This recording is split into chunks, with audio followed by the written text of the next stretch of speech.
I'm Kevin Nelson. Here's a look at what's going on this week in the news. We begin with news from the Vatican. This past June, without providing an explanation, the Vatican announced that its independent auditor turned in a letter of resignation, which was accepted by Pope Francis. Now that auditor is saying that he was forced out after opponents of Pope Francis's financial reforms mounted a campaign against him. Rome Reports has more on this development from the Vatican. 3 months ago, this official communication announced that the Holy See's Auditor General resigned in agreement with the Vatican, without giving more details. His name was Libero Meloni, and he had been president of Deloitte Italia. Now he has broken his silence for journalists from 4 media outlets: Corriere della Sera, the Wall Street Journal, Reuters, and Sky News Italy. He says the Vatican forced him to resign because he was gathering evidence of possible irregularities. He continued to say that there are people inside the Vatican who do not want to advance a financial reform promoted by Pope Francis. The Vatican's response came a few hours later. With their statement, the Holy See explained that he has failed to maintain the agreement to keep confidential the reasons for his resignation from the office.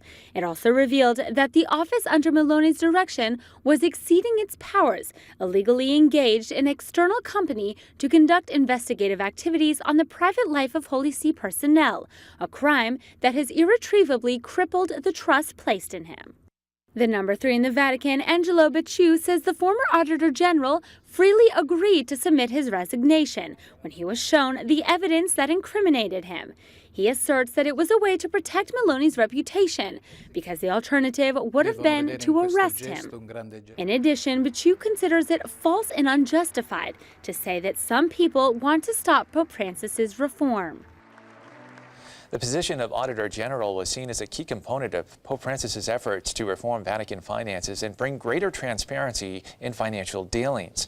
The Auditor General has the power to audit the books of any Vatican office and reports directly to the Pope. In news from around the country, Cardinal Angelo Amato, prefect of the Congregation for Saints' Causes, was the main celebrant of the beatification Mass of Father Stanley Rather in Oklahoma City on September 23rd. The Mass, seen here on Catholic TV, was held at the Cox Convention Center with an overflow crowd of 20,000 attending. Father Rother was murdered in 1981 as he served the faithful in a mission in Guatemala sponsored by the Archdiocese of Oklahoma City. In his homily, Cardinal Amato said that the 13 years Blessed Rother spent as a missionary in Guatemala will always be remembered as the glorious epic of a martyr of Christ, an authentic lighted torch of hope for the Church and the world. Blessed Rother's feast day will be celebrated July 28th, the day when he was fatally shot by masked men. In news from around the world, over the weekend, Pope Francis celebrated Mass in the Vatican Gardens grotto of Our Lady of Lourdes for the Vatican police.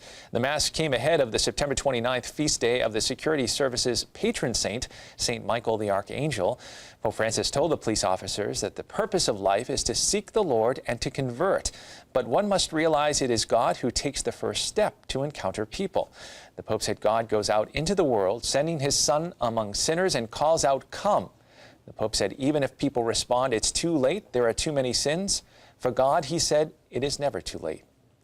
And as I mentioned, the Mass was celebrated in the Vatican Gardens, which recently received a beautiful piece of art made in Italy, but given as a gift from Bolivia.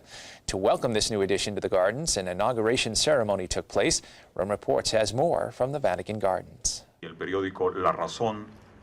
Bright and colorful, this is Our Lady of Copacabana. The mosaic was recently inaugurated at the Vatican Gardens. It was made in the city of Verona, Italy, by the well-known artist Poli. In attendance were the bishops from Bolivia, who had their ad limina visit with Pope Francis this week. Es un momento muy significativo. It's a significant moment. Why? Because the Bolivian people identify with the Blessed Mother in different ways, and above all, as Our Lady of Copacabana, Our Lady of the Lake, Our Lady who inspired Tito Yupanqui to evangelize to the Aymara world. On December 15th, Evo Morales will visit the Vatican to meet with Pope Francis for the 6th time. It will be a meeting in which dialogue will be a fundamental part. According to the Bolivian ambassador to the Holy See, who presided over the event, it will be a good opportunity to build bridges. Pope Francis is close to us. He's spiritually close to the needs of the people in Bolivia. And I believe that the President's visit comes precisely to reaffirm the great friendship that exists between Bolivia and the Pope.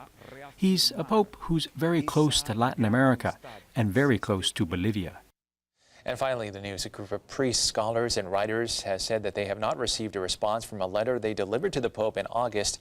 As a result, the group released the letter publicly September 24th. They described the letter as a filial correction of some of Pope Francis's teachings about marriage, particularly about access to the sacraments for divorced and civilly remarried Catholics. The letter was originally signed by 40 people. Among the signatories is Bishop Bernard Fallet, Superior General of the Traditionalist Priestly Society of St. Pius X. The filial correction lists what its authors see as 7 false and heretical propositions in Pope Francis's apostolic exhortation, Amoris Laetitia. The 7 propositions include that divorced and civilly remarried persons are not necessarily in a state of mortal sin, and that our Lord Jesus Christ wills that the Church abandon her perennial discipline of refusing the Eucharist to the divorced and remarried. The letter asked the Pope to publicly reject the 7 propositions. Well, that is all the information we have for you this time. I'm Kevin Nelson. Don't forget, you can keep up to date on Catholic news throughout the week with Catholic Newsbreak right here on the Catholic TV network.